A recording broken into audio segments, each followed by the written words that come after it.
Magandang araw po sa inyong lahat, Sir Gavin. May nais sorpresahin, Ma'am Elma.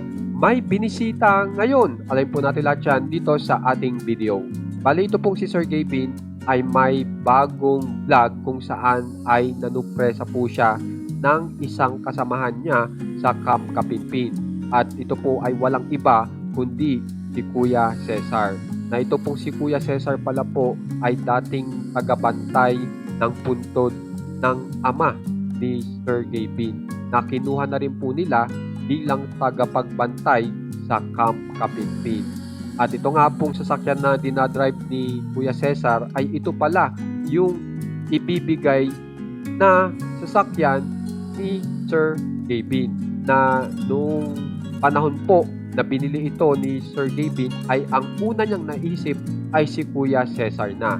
At ngayong panahon na ito ay ibinigay na nga po ni Sir Gavin ang naturang sasakyan dahil sa pagiging mabuting kaibigan at kasamahan ni Kuya Cesar sa Camp Kapinpin.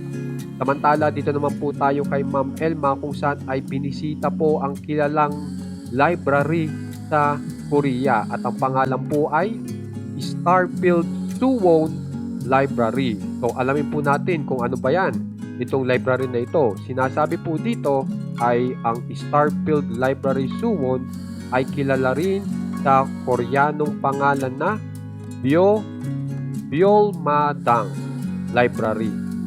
Ay isang sikat at libreng pampublikong espasyo na matatagpuan sa loob ng Starfield Suwon Shopping Mall sa Gyeonggi-do, South Korea.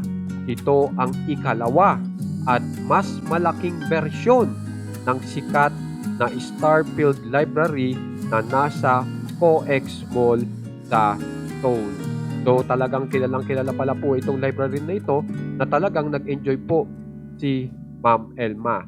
So ito pa ang picture na kung saan ipapakita ko sa inyo kung gaano talaga kalaki itong naturang library.